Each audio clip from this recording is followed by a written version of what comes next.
Not a day goes by when I'm not asked about the carry forward, annual allowance and tax relief on contributions to pensions. One of the big things that gets people a bit confused is the difference between annual allowance and tax relief. They need to be considered independently of each other. So let's look at them one after the other. So first of all, the annual allowance. The annual allowance is the total tax relievable pension contributions paid to a scheme in a pension input period. By total, I mean employee, personal and any tax relief that goes into the pension scheme on those personal contributions. That's the amount that's going in, and you test that against the annual allowance. As we all know, today we have 3 different annual allowances. So we have the tapered annual allowance that could be somewhere between £10,000 and £40,000 depending on earnings. We have the money purchase annual allowance for those people that have triggered that due to taking income through the pensions freedoms, and that's £4,000. Just note you can't use carry forward if you're using the money purchase annual allowance. And the standard annual allowance, which is £40,000, which are for those people who haven't triggered the MPAA and for those people who are not subject to taper because they've not triggered it through their threshold income. So that's what we're doing with the annual allowance. That's one test. So test what goes in, and that's everything against the annual allowance. The other issue is tax relief, and people often confuse the two. They put them together or they look at them as one big whole.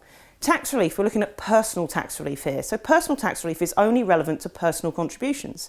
You can basically ignore the employer contributions when you're doing the test against tax relief. So what you can put in is up to $3,600 if you're not earning $3,600, or you can put in 100% of your earnings. And this is what you'll get tax relief on. If you manage to put in all of that, put in 100% of your earnings, and it's more than your annual allowance, you'll have an annual allowance charge.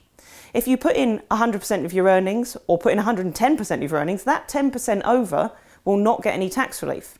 If it's still within the annual allowance, you won't get an annual allowance charge, but if it's over the annual allowance, you will be deemed an annual allowance charge as well. So just be careful that you're not going over either.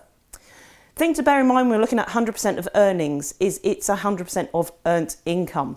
So we're looking at not dividends, not rental income, not savings and not pensions.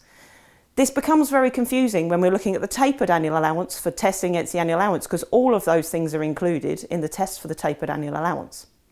If you do happen to go over your 100% of earnings in any one tax year, then you've kind of got 2 options. You can leave it within the pension scheme and give back the tax relief, so it's technically a gross personal contribution. This isn't always possible because not all schemes will allow it.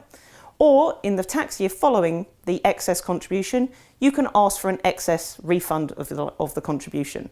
What will happen is the 20% tax relief will be given back to HMRC and the excess contribution will be returned to the member.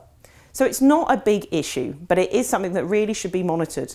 You will also have to ensure that if you are claiming higher rate relief, that you tell HMRC that you've had that refund and give back any high rate relief that you've had. So just to recap, we need to be careful that we're doing the appropriate tests in the appropriate circumstances. One is the annual allowance test, testing all your contributions, and one is a tax relief test, when you're testing your personal contributions against your earnings for the amount of tax relief you can get.